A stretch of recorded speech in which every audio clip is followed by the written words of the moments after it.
What's up guys, welcome back to my channel. तो finally आप सभी को पता है कि भैया दिल्ली यूनिवर्सिटी ने वेकेंट सीट्स की लिस्ट भी निकाल दी, मिड एंट्री भी निकाल दी। अब पहली बात, वेकेंट सीट्स को देख के डरो मत, ये आंकड़ा ऊपर नीचे हो सकता है बिकॉज अभी फिलहाल विड्रॉ जरूर बंद कर दिया है उन्होंने, बट विड्रॉल एडमिशन जो है वो फिर से खुल जाएगा। तो जो बच्चे घबराए हुए भैया हम तो विड्रॉ ही नहीं कर पाए, हमारा तो पैसा डूब गया, अरे कुछ नहीं डूबा। जब तक स्पॉट राउंड अनाउंस नहीं हो तब तक दिल्ली यूनिवर्सिटी विड्रॉ करने से रोकती नहीं है। तो मैं बच्चे लास्ट डेट पूछ रहे थे बार बार, भैया कब तक विड्रॉ कर सकते हैं, कब तक विड्रॉ कर सकते हैं, ये भी सुन लो।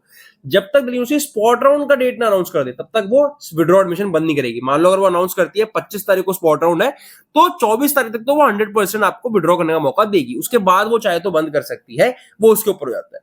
मैं आपको एक टेंटेटिव बात बता रहा हूँ, अभी एग्जैक्ट अपडेट तो दिल्ली यूनिवर्सिटी खुद देगा। बाकी अब इनने दो चीजें डाली, एक तो वैकेंसीज। अब आपको दिख रहा है यार मेरे कोर्स में कोई सीट ही नहीं है, बीकॉम ऑनर्स भरा हुआ, बीकॉम प्रोग्राम भरा हुआ। अरे भैया अभी भी कुछ विड्रॉल हो सकते हैं, चांस अभी भी बनता है। लेकिन अगर आप अपग्रेड का वेट कर रहे हो तो अपग्रेड मिलने का चांस, वैसे क्लियरली बोलूं बिना आपको अननेसेसरी का फंसाए, तो बहुत कम है। बिकॉज अब जिन बच्चों को सीट नहीं मिली है ना, उन्हें ज्यादा मिलने के चांस है। क्योंकि अब ज्यादातर जो राउंड बचे हैं वो कोटा वालों के बचे हैं। आपका सीडब्ल्यू हो गया, ईसीए स्पोर्ट्स हो गया, इन सब का बचा है। थर्ड राउंड होगा, बहुत कम अपग्रेड होंगे। अब सेकंड राउंड की तरह ऐसे 20-30 हजार अपग्रेड नहीं होंगे, अब होंगे मुश्किल से 2-4-5 हजार अपग्रेड, जो कि बहुत किस्मत वाले बच्चे होंगे ना, उनको अपग्रेड मिलेगा। तो अब थर्ड राउंड में बहुत ज्यादा उम्मीद हाई मत रखना, फिर मत कमेंट करना भैया आपने बोला था मिल जाएगा, हमारे साथ तो सब बुरा होता है। देखो अब सीटें एक्चुअल में भर गई हैं, मैं ऐसा कभी नहीं बोलता हूं, पर आज बोलूंगा कि अब थोड़ा चांस अपग्रेड का कम है, क्योंकि अब ज्यादातर बच्चे सेटल हो गए, लोगों ने कॉलेज ज्वाइन तक कर लिए।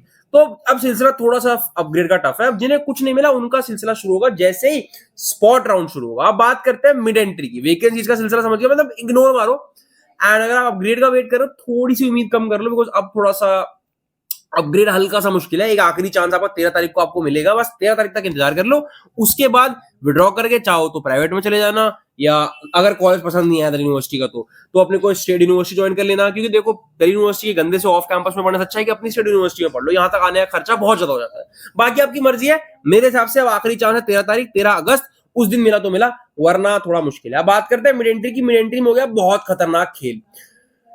अगर इस बार क्या कर दिया इनने, जिस भी लोगों को ऑलरेडी पोर्टल में थे और उन्हें अपनी मर्जी से छोड़ा है या उन्हें निकाला गया है, वो मिड एंट्री के थ्रू वापस नहीं आ सकते। वैसे मैंने पहले भी कहा था कि मिड एंट्री के थ्रू वापस आने का कोई बेनिफिट नहीं होता यार। जब आपके मार्क्स पे आपको पहले ही कॉलेज नहीं मिल रहा, अपग्रेड हो रहा था, मतलब आपको कोई गंदा कॉलेज मिला, तो मिड एंट्री के बाद तो और अच्छे बच्चे आ जाएंगे पोर्टल में, तो और कम चांस है आपको कुछ मिलने का। ठीक है, तो मेरे हिसाब से मिड एंट्री के लिए विड्रॉ करके वापस से आना मेरे लिए हिसाब से स्टार्टिंग में ही गलत बात थी। अब इनने मना ही कर दिया। अब मना क्या कर दिया, अगर आपने खुद देखो, ऐसे ये बच्चा मैं दिखाता हूं आपको इसका।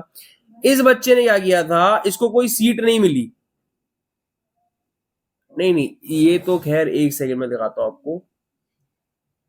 ये दूसरा, ये तो नॉर्मल बच्चा खुल गया है। अच्छा ये तो गलत बच्चा खुल गया, रुको मैं आपको एक दूसरा आईडी दिखाता हूँ, एक सेकंड। जितना मेरे को याद है, ये जिस भी बच्चे का एप्लीकेशन नंबर है, ये ही मेरा वो बच्चा है जिसने नहीं ली थी। हाँ ये है वो लौंडा, मैं दिखाता हूँ इसने क्या गलती किया।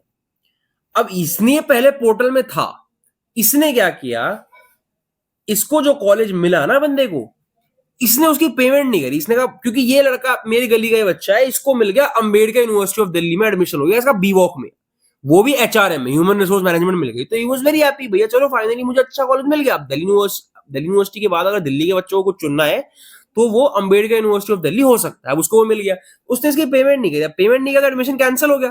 पहले कर चुका था फर्स्ट राउंड में, सेकंड राउंड वाले की नहीं करी।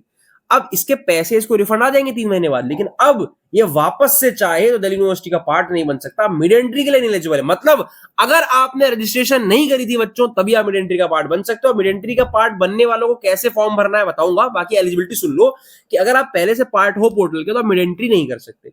अब मेरी बात सुनो, मिड एंट्री का समझ गया ना, कि अगर आपने सीएसएस फेज 1 फेज 2 पहले ही भरा था और आपने फर्स्ट राउंड सेकंड राउंड में पार्टिसिपेट किया है, किस चीज के, सीट एलोकेशन के फर्स्ट राउंड सेकंड राउंड में पार्टिसिपेट किया हुआ है, तो अब आप दोबारा से छोड़ के वापस अंदर आओगे, कोई पॉइंट नहीं बनता उस चीज का। और वो दिल्ली यूनिवर्सिटी ने इस बार मना ही कर दिया, पहले मना तो नहीं करते थे पर इस बार मना ही कर दिया।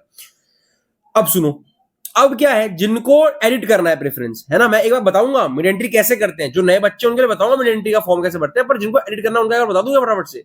मान लो मेरे ख्याल ये कौन सा बच्चा था यार, ये वाला था क्या, मान लेते हैं ये वाला बच्चा था, शायद यही था, हाँ यही था।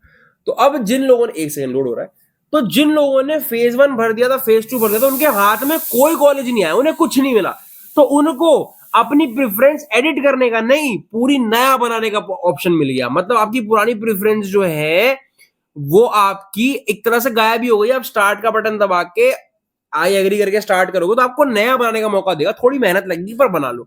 अगर कुछ भी ऐड करना है कर लो। अब इस बार कुछ छोड़ना मत, जितने बैकअप हो सकते हैं उतने बैकअप ऐड करो, सब कुछ ऐड कर दो। एंड मेरी कुकर की जो सीटी पीछे बज रही है उसको इग्नोर कर दो, ठीक है। तो बढ़िया से सब कुछ जो ऐड करना है कर लो। प्रेफरेंस शीट वगैरह के लिए आपको पता ही है कैसे क्या चीज होती है। अब इसे भरना नहीं तो बताऊंगा। अब बात सुनो, जो बच्चे मिड एंट्री के लिए परेशान है, मिड एंट्री करना कैसे, तो भाई जो ऑलरेडी पोर्टल का पार्ट है वो समझ गए, एडिट यहां से करना है स्टार्ट पे आगे। अब जिन्हें करना है क्या, जिन्हें करनी है मिड एंट्री, या मिड एंट्री कैसे करते हैं बताते हैं। आ जाओ पीछे चल रहे पहले फटाफट से। अरे यार एडमिशन वेबसाइट पे लेके चलो मेरे को। अच्छा सुनो ऐसा करो, तुम हटो, तुम आ जाओ। यहाँ नीचे आओगे ना, जैसे तुमने ये दिल्ली यूनिवर्सिटी का पोर्टल खोला है admission.ud.ac.in, ठीक है, इसमें नीचे आ जाओ। यहाँ पर रजिस्ट्रेशन लिंक दिख रहा है, रजिस्ट्रेशन लिंक पे क्लिक करो। जैसे ही इसे क्लिक करोगे तुम्हें 2-3 ऑप्शन दे देगा। थोड़ा सा मेरे नेटवर्क का इशू है, हल्का सा मेरे कुकर की सीटी और नेटवर्क के इशू को इग्नोर करना है। बढ़ते हैं आगे। अब जब उस पर क्लिक करोगे रजिस्ट्रेशन लिंक पे तो ये आपके सामने ऑप्शन आएगा। तो आपको यहां पर नहीं टच करना है बच्चों, आपको न्यू रजिस्ट्रेशन कोने में लिखा है ना, यहां पर टच करना है। ये आपके सामने आएगा अपना सीयूईटी का एप्लीकेशन नंबर। सीयूईटी का एग्जाम तो देना ही पड़ेगा ना अगर अप्लाई करना है। सीयूईटी का एप्लीकेशन नंबर डाल दो एंड ये कैंडिडेट का डेट ऑफ बर्थ वगैरह डाल दो, ठीक है। मेरे हिसाब से वो लोग भी अप्लाई कर सकते हैं जो कैटेगरी सर्टिफिकेट के चक्कर में रिजेक्ट हुए थे, शायद उनको शायद से ऑप्शन मिल सकता है। अब मैं श्योर नहीं हूं, वो देख के बताना पड़ेगा। ये करना है। अब भैया फॉर्म कैसे भरना है, जैसे आप यहाँ पे अपना एप्लीकेशन और डेट ऑफ बर्थ डालोगे तो रजिस्टर का ऑप्शन आएगा। रजिस्टर करने के बाद आपके दो चीजें खुलेंगी, एक तो फेज 1 और फेज 2। अब फेज 1 को कैसे भरना है वो मैंने बहुत डिटेल में बताया इस वीडियो में, ठीक है। ये आपको मैं फुल स्क्रीन में दिखाया, तो ये थंबनेल है एंड इसको मैं कमेंट सेक्शन में डाल दे रहा हूँ। How to fill CSS phase 1, ये फेज 1 भरने के लिए। और जैसी फेज 1 सबमिट करोगे फिर बात आएगी प्रेफरेंस शीट भरने की। प्रेफरेंस शीट भरने का मैंने ये वीडियो बनाया था, इसका भी लिंक नीचे डाल रहा हूं, उसका नाम डाल दूंगा how to fill CSS phase 2। तो अब मिड एंट्री करने वालों के लिए दोनों रामबाण वीडियो है, इसमें भी 50,000 से ज्यादा व्यू है और इसमें भी 50,000 से ज्यादा व्यू है। तो मैं लाखों बच्चों की हेल्प ऑलरेडी कर चुका हूं आपको फॉर्म भरने में। तो फेज 1 का फॉर्म भरने के लिए हेल्प इससे लीजिए, ये इसका नाम नीचे डाल दूंगा कमेंट बॉक्स में, how to fill CSS phase 1।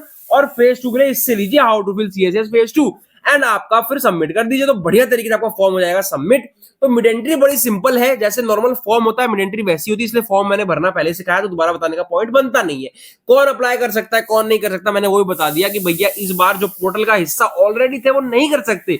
जो नहीं थे पोर्टल का हिस्सा, जिन्हें अब चाहिए दिल्ली यूनिवर्सिटी में सीट, बची कुछ ही सीटों में हाथ मारने आ गए हैं, उनके लिए पोर्टल आ गया है। बात यह है 13 तारीख को एक लिस्ट आएगी जिसमें आपको कुछ ना कुछ एलोकेट जरूर होगा, आप लोगों को नई सीटें मिलेंगी एंड कुछ अपग्रेड भी होंगे। 13 तारीख को चांस है अपग्रेड का, 13 तारीख को आखिरी चांस है बच्चों अपग्रेड का। 13 तारीख का इंतजार सब लोग करेंगे, बाकी फिर 15 को तो कोटा वालों का हिसाब है। फिर देखते हैं स्पॉट राउंड कैसे अनाउंस होते हैं, फिर आगे बड़ी चीजें अनाउंस होंगी। और अब कल मेरे ख्याल रक्षाबंधन है, तो सब लोग, सब मेरे भाइयों बहनों को रक्षाबंधन की बहुत बहुत शुभकामनाएं। बढ़िया से फेस्टिवल एंजॉय करो, फिर अपना शाम को टाइम निकाल के मिड एंट्री भी कर लेना, ठीक है।